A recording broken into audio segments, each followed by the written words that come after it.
দশম শ্রেণীর ছাত্রছাত্রীরা তোমরা যারা সামনে ফার্স্ট ইউনিট পরীক্ষা দিবে বা প্রথম পর্যায়ক্রমিক মূল্যায়ন পরীক্ষা দিবে তাদের সামনে আজকে আমি একটি জীবন বিজ্ঞান প্রশ্নপত্র তোমাদেরকে দেখাবো এবং সেই প্রশ্নটি তোমরা দেখতে পাবে এবং প্রশ্নের উত্তরও করে দেওয়া রয়েছে। তোমরা তার আগে চ্যানেলটিকে অবশ্যই সাবস্ক্রাইব করবে এবং সাবস্ক্রাইব পাশে থাকা বেল আইকনটি তোমরা প্রেস করবে। দেখে নাও প্রশ্নগুলি কি কি। প্রথমে দেখতে পাচ্ছ সঠিক উত্তরটি নির্বাচন করে লেখো বিভাগ ক, 1 মার্কের 8টি প্রশ্ন। 1 নম্বর টিউলিপ ফুলের উন্মোচন হলো এক প্রকার, উত্তর হবে থার্মোনাস্টিক চলন। 2 বীজের অঙ্কুরোদ্গমে সাহায্যকারী হরমোনটি হলো, উত্তর হবে জিব্বেরেলিন। 4টি করে অপশন থাকবে। 3 দাগে যে প্রশ্ন রয়েছে 3 দাগের প্রশ্নটি দেখে নাও। পশ্চাৎ পিটুইটারি থেকে খরিত হরমোনটি হলো, উত্তর হবে অক্সিটোসিন। অশ্রুতে উপস্থিত উৎসেচক, এটি উত্তর হবে লাইসোজাইম।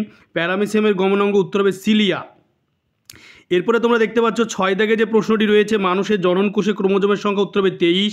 কোন দশায় অবস্থানকালে কোষ বৃহৎ হতে পারে না, উত্তর হবে G0 দশা। কোষপাত গঠনে সাহায্য করে, উত্তর হবে গলগি বডি।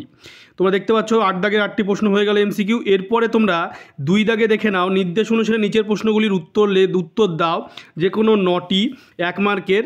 2.1 দেখো ন্যাস্টিক চলন বাহ্যিক উদ্দীপকের ড্যাশ অনুসারে ঘটে, উত্তর হবে তীব্রতা।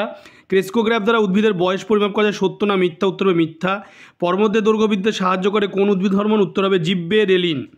এবারে নেক্সট যে প্রশ্ন রয়েছে দেখে নাও, ডাবের জল ইস্টু সাইটোকাইনিন ইস্টু অগ্রস্ত ভাজক কলা ইস্টু কী হবে, উত্তর হবে অক্সিন। ক্রেটিনিজম, মিক্সিডিমা, মধুমেহ, গয়টার বিসদৃশ শব্দটি বেছে লেখো, উত্তর হবে মধুমেহ। সাইনাপসের কাজ লেখো, একটি বাক্যে উত্তর দাও, উত্তর হবে স্নায়ুস্পন্দনকে এক নিউরন থেকে অন্য নিউরনে বহন করে নিয়ে যায়। ড্যাশ কোষ বিভাজনে বেমতন্তু গঠিত হয় না, শূন্যস্থান পূরণ করো, উত্তর হবে অ্যামাইটোসিস। এরপরে তোমরা 8 দাগে দেখতে পাচ্ছ মাইটোসিস কোষ বিভাজনের সবচেয়ে দীর্ঘস্থায়ী দশা কোনটি, উত্তর হবে প্রোফেজ। এবারে বাম স্তম্ভের সঙ্গে ডান স্তম্ভের মিল করে লেখো, বাম স্তম্ভ ক্রসিং হবার, উত্তর হবে মিওসিস। ট্রান্সলেশন, উত্তর হবে হচ্ছে তোমার প্রোটিন তৈরি। আর আই আকৃতি ক্রোমোজোম, উত্তর হবে টেলোসেন্ট্রিক। এবারে নেক্সট যে প্রশ্ন তোমরা দেখতে পাচ্ছ 3 দাগের নিচের প্রশ্নগুলি সংক্ষেপে উত্তর দাও, যে কোনো 4টি। 2 মার্কে 4টি, 4 দুগুণে 8। 1 নম্বর উদ্ভিদের চলনের দুটি উদ্দেশ্য। 2 পার্থেনোকার্পি কাকে বলে, এর গুরুত্ব কী।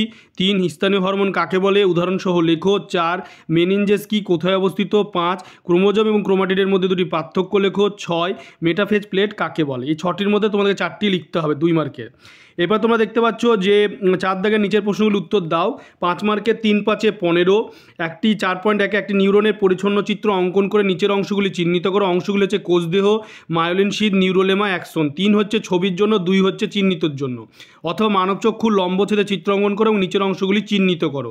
লেন্স, রেটিনা, অপটিক স্নায়ু, কর্নিয়া, এই 4টি অপশান থাকছে চিহ্নিতর জন্য। এরপর তোমরা দেখতে পাচ্ছ যে 2 দাগে 4.2 সাড়া প্রদান কাকে বলে, প্রাণীদেহে উদ্দীপনার প্রভাবে কীভাবে সাড়া প্রদান ঘটে তা বর্ণনা করো। অথবা মাছের গমনে পাখনার ভূমিকা আলোচনা করো। চলন ছাড়া গমন সম্ভব নয়, ব্যাখ্যা করো। 4.3 ডিএনএর রাসায়নিক উপাদানগুলি সংক্ষেপে বর্ণনা করো। একটি আদর্শ ক্রোমোজোমে বিভিন্ন অংশগুলির নাম লেখো। অথবা একটি উদ্ভিদ কোষ সে মাইটোসিস কোষ বিভাজন পদ্ধতির অ্যানাফেজ দশাটি বর্ণনা করো।